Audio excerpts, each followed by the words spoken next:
ಎಲ್ಲೋಗ್ತಾ ಇದೀಯ ಬ್ಯೂಟಿಫುಲ್? ನಕ್ಕು ಬಿಡು. ನಮ್ಮನ್ನ ನೀನು ನೋಡೋದೇ ಇಲ್ವಾ? ಅಷ್ಟೊಂದು ಚೆನ್ನಾಗಿಲ್ಲ ನೀನು.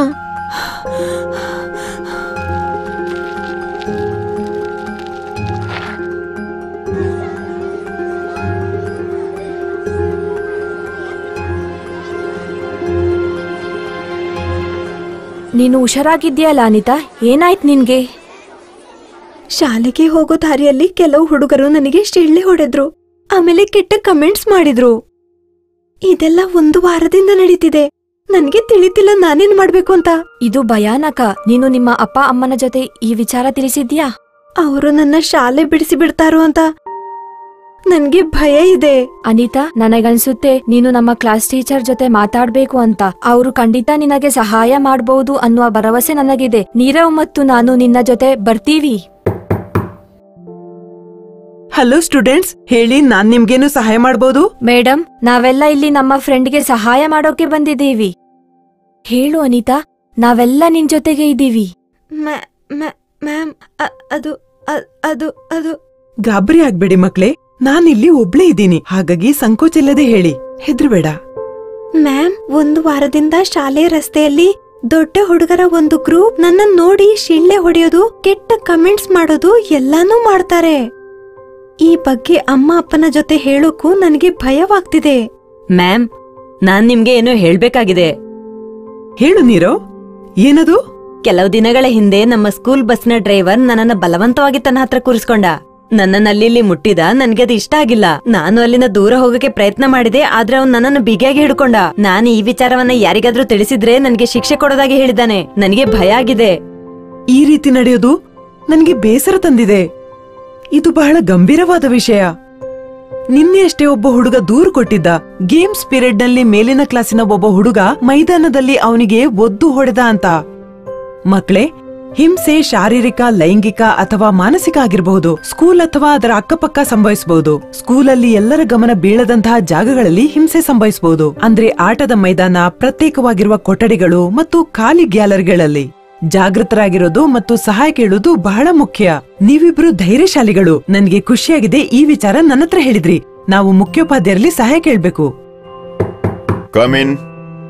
Good morning sir. Good morning madam. Sir, ನಾನ್ ನಿಮ್ ಜೊತೆ ಏನು ಅಗತ್ಯದ ವಿಷಯ ಮಾತಾಡ್ಬೇಕು. ಸ್ವಲ್ಪ ಹೊತ್ತು ಮೊದಲು.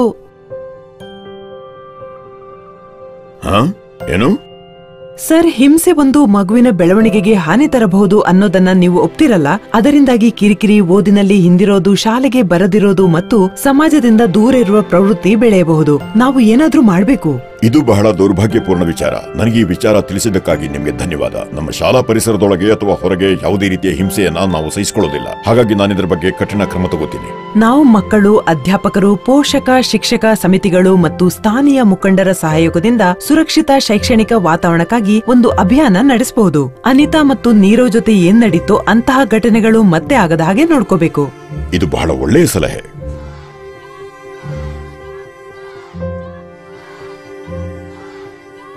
Good morning everyone. ಇವತ್ತು ನಾನು ನಿಮ್ಮೆಲ್ಲರ ಗಮನವನ್ನ ಒಂದು ಮಹತ್ವಪೂರ್ಣ ವಿಷಯ, ಹಿಂಸೆಯ ಬಗ್ಗೆ ಸೆಳೆಬಯಸ್ತೇನೆ. ಹಿಂಸೆಯಿಂದ ಯಾವ ಮಗುವಿಗಾದ್ರೂ ಮಾನಸಿಕ ಅಥವಾ ಶಾರೀರಿಕ ಆರೋಗ್ಯದ ಮೇಲೆ ನಕಾರಾತ್ಮಕ ಪ್ರಭಾವವಿರುತ್ತೆ. ಪ್ರತಿಯೊಬ್ಬ ವಿದ್ಯಾರ್ಥಿಯ ಸಂಪೂರ್ಣ ಅಭಿವೃದ್ಧಿಯನ್ನು ಖಚಿತಪಡಿಸುವ ನಮ್ಮ ವಿದ್ಯಾಲಯದ ಧ್ಯೇಯಕ್ಕೆ ಹಿಂಸೆ ಬಾಧಕವಾಗುತ್ತೆ. ಮಕ್ಕಳೇ, ಹಿಂಸೆ ಮತ್ತು ಉತ್ಪೀಡನೆಯಿಂದ ರಕ್ಷಣೆ ಪಡೆಯುವುದು ನಿಮ್ಮ ಅಧಿಕಾರ. ಎಲ್ಲಿ ತನಕ ನಿಮ್ಮ ಕೂಗು ಕೇಳಿಸಲ್ವೋ ಅಲ್ಲಿ ತನಕ ಹಿಂಸೆ ವಿರುದ್ಧ ಧ್ವನಿ ಎತ್ತುತ್ತಾ ಇರಿ. ನಿಮ್ಮ ಸಂಗಾತಿಗಳಿಗೆ ಸಹಾಯ ಕೊಡಿ ಮತ್ತು ಅವರಿಗೆ ಹೋರಾಡೋದಕ್ಕೆ ಧೈರ್ಯ ತುಂಬಿ. ರೀನಾ ಮೇಡಮ್, ನೀವು ಏನಾದ್ರೂ ಹೇಳ್ತೀರಾ? ಮಕ್ಕಳೇ, ಖಂಡಿತ ಭಯ ಪಡಬೇಡಿ. ನಾವು ನಿಮ್ಮ ಸಹಾಯಕ್ಕಾಗಿ ಬಂದಿದ್ದೀವಿ. ನಾವೊಂದು ಡ್ರಾಪ್ ಬಾಕ್ಸ್ ಇಟ್ಟಿದ್ದೀವಿ. ಹಿಂಸೆಗೆ ಸಂಬಂಧಿಸಿದ ಘಟನೆಗಳ ಮಾಹಿತಿಯನ್ನು ಕೊಡಬಹುದು. ಬಾಲ ಸುರಕ್ಷತೆ ಹಿತಕ್ಕೆ ಕೆಲಸ ಮಾಡುವ ಚೈಲ್ಡ್ ಲೈನ್ ನಂಬರ್ 1098ಕ್ಕೆ ಕರೆ ಮಾಡಬಹುದು. ನಾವು ನಿಮ್ಮ ದೂರಿನ ಬಗ್ಗೆ ತನಿಖೆ ನಡೆಸ್ತೀವಿ ಮತ್ತು ಅಗತ್ಯದ ಕ್ರಮ ತಗೋತೀವಿ. ಧನ್ಯವಾದ ಮೇಡಮ್. ಮಕ್ಕಳೇ, ನೀವು ಯಾವತ್ತೇ ಆದ್ರೂ ಏನೇ ಹೇಳಬೇಕಾಗಿದ್ರು ನನ್ನ ಆಫೀಸಿಗೆ ಬರ್ಬೋದು. ಸದಾ ಸುರಕ್ಷಿತವಾಗಿರಿ. ನಾವು ನಮ್ಮ ಮಕ್ಕಳಿಗೆ ಒಂದು ಹಿಂಸಾ ಮುಕ್ತ ಜೀವನ ಕೊಡಬೇಕು.